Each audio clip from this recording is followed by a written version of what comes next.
Hi, this is MIcornus Phokane, the leader and the founder of Church Governance Solutions. We just spoke the previous session about how the congregation can support their pastor, but today we want to unpack on how can a leadership in the church support the pastor, because it's very necessary that not only the congregation support the pastor, but the church leadership know how to support the pastor. And that is very important because we have seen that the downfall of many churches is because of the poor leadership that doesn't support their pastor, and they actually put the pastor in the firing line. They're actually not holding the ladder for the pastor, and they want him to fall. And sometimes it's intentional, sometimes it's unintentional. Sometimes it's just ignorance because they may not even be able to know that they are supporting the pastor or not. And this is the reason why we bring this particular session, because we are restoring godly order in the house of the orderly God. Now, as church leadership, you need to support the pastor, and you need to be the number one people that are on the forefront when it comes to supporting the pastor. But I know many of you would say, but how do I support my pastor? This is the reason why we're speaking on this session to say, leaders, you need to support the pastor as well. Now, the first thing that I want to say to you as leaders is you need to be fully sold out to the vision and to believe in it. Now, one, you must know what the vision is all about. And we have seen many people that are leaders in churches, but yet they don't know what is the vision of that church. As a leader, you must be the one who knows the vision of the church better than anyone. You must be able to share it with other people. You must be able to articulate it to those members that are coming into the church. Sometimes the first-time visitors, sometimes there are people that are new members, but they don't know the vision. You as a leader, you must be able to articulate the vision. But not only to articulate the vision, we are emphasizing today that you must be fully sold out. You must be the number one support of the vision. You must be the number one canvasser of the vision. You must be the one who's explaining it and support it fully and be sold out to it because you understand it. Now, when you don't understand the vision, you need to carefully study the vision. You need to find out from the visionary himself so that you can know exactly what the vision is all about and deeper into the meaning of the vision.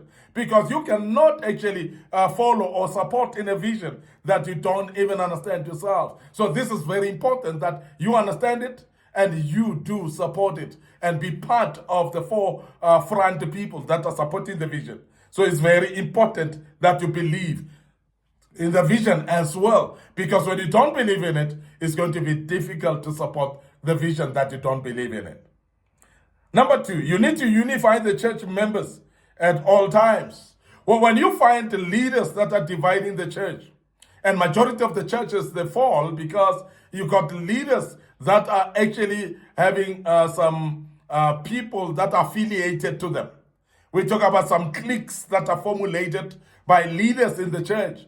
And these are the things that generally they bring about what we call church splits as well.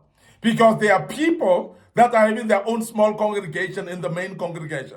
And I want to warn against this as you are a leader, because that becomes Judas' spirit. And that becomes a betrayal spirit. You're betraying the visionary. When you start to formulate people supporting you and not supporting the pastor in the church.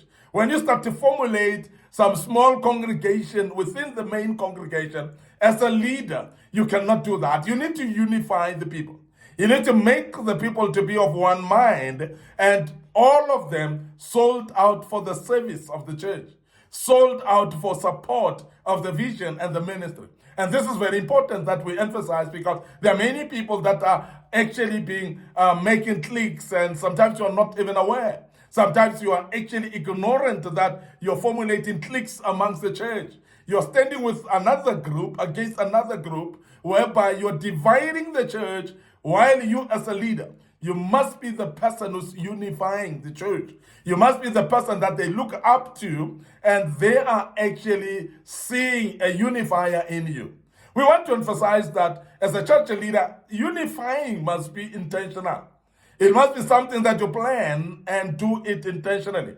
Because sometimes we are not unifying people, we're dividing them, and we are not aware. And as I've said also, when you are not intentional in unifying the people, you end up dividing them because you are not careful of it. And you support a certain clique of people against the other. And there will be those that will bring news, and sometimes even fake news about another group or another individual to you. And when you start to support against other people, then you're dividing the church. So therefore, a church leader should be a unifier in the church. And we want to emphasize that if you are appointed to become a church leader, therefore be intentional in unifying the members. The other thing is you need to be available when the pastor needs you, because when you are not available at all times, you are not actually supposed to become a leader. You are not fit to become a leader when you are not available for the work of the church, when you are not available for the work of the ministry. So therefore, when the pastor needs you, you cannot forever be missing or gone a wall whereby nobody knows where you are. Or rather, you're not available at any given times. Conferences, you're not available. Evangelism, you're not available. Church services, you're not available on Sunday morning. You're not available midweek prayer meetings, you're not there. And Bible studies, you're not there. And I mean, as a leader, there must be some commitment of some sort that you show, but that can be seen also with your availability. So please, we know that you're busy. We know that many people are busy in life, but you can't be busy every day, and that's for sure. And that's very important that you avail yourself for the sake of the ministry. We want to emphasize to you as leaders that supporting the pastor is to be available when the pastor needs you. You need to attend the church activities to lead by example. Now, most of the church activities, I want to make you aware of this, if you're not aware, that there are those members that will come because the leaders are there. When the leaders are a wall in any church meeting or activity, when the leaders are not there, it is not encouraging enough for the members or the congregants. Because the congregants want to see people that lead by example. And many times, leaders are ignoring this fact that people follow you. People are doing things because of you. There are some of the activities that, as leaders, you must attend them even though you are tired. You might be exhausted and tired and so on, but you must push yourself to make sure that you attend.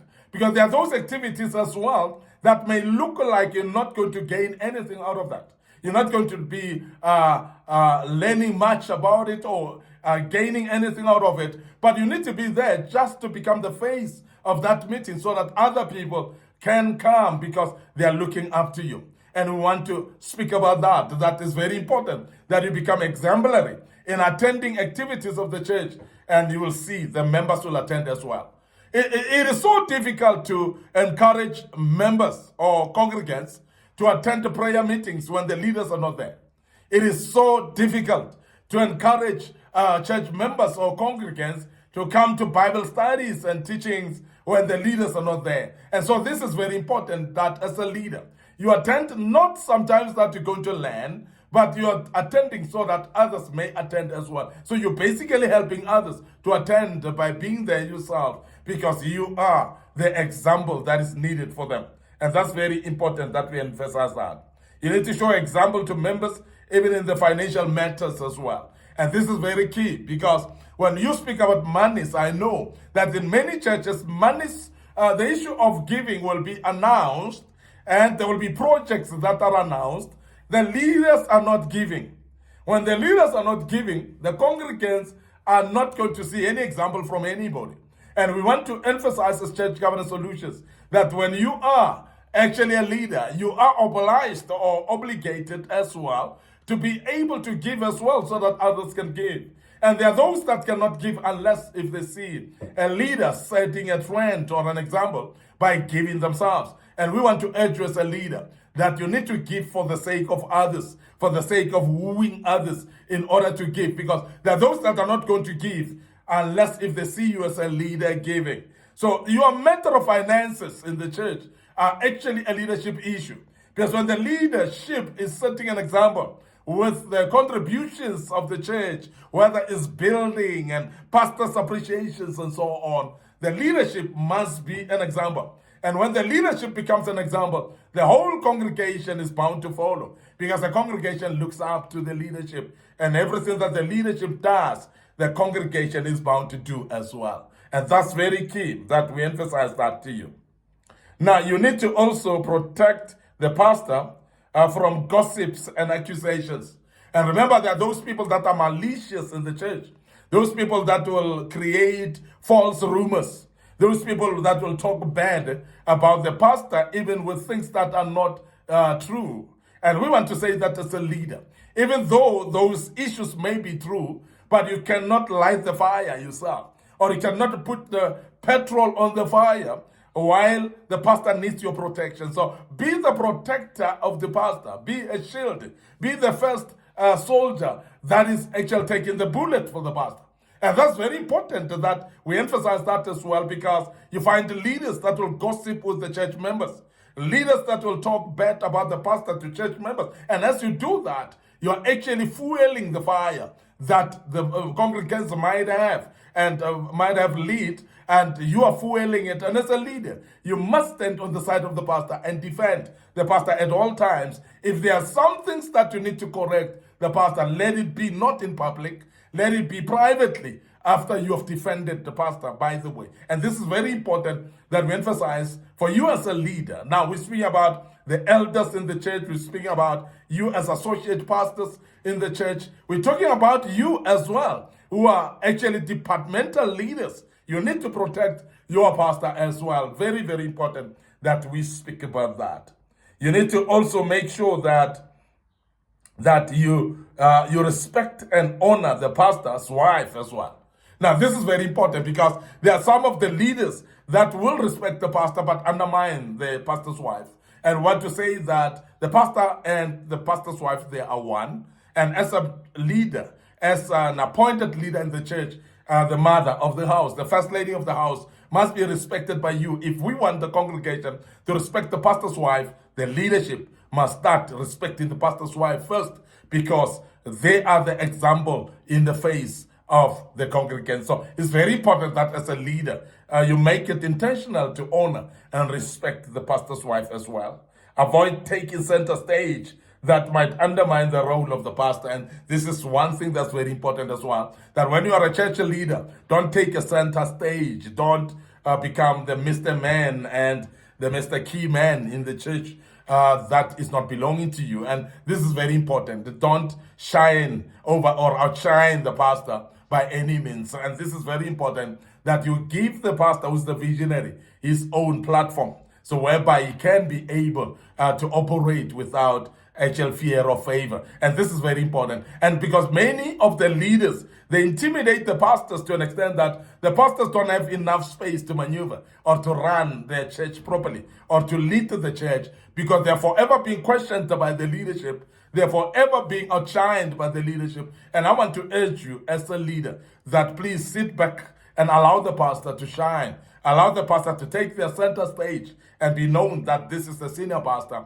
not yourself. And this is very important that we emphasize that. And I hope that all the assistant pastors and associate pastors are listening to us as we speak. Remember, we are actually restoring godly order in the house of the orderly God as we do so. But before we check out today, we want to urge you to follow us on our social media platforms. Our Facebook page, Church Governance Solutions, and my personal Facebook page is MIcornus Phokane, by the way. So we are posting there as well, so you can follow us, and the good Lord will bless you as you do that. We have got a TikTok account as well under MIcornus Phokane, so please search us, find us there, and follow us, and share these platforms to your loved ones as well. Our Facebook page, as we have mentioned, click notification button on it. The YouTube channel is under Young Men Empowerment Forum. We've got a YouTube channel under Young Men Empowerment Forum. So please remember as well to subscribe to this YouTube channel and make sure that you click the notification button on it. Share this platform as well to your loved ones, and the good Lord will bless you as you do that. Until we meet again with another session of this kind, may the good Lord bless you and allow me to check out right here as I cheers for now.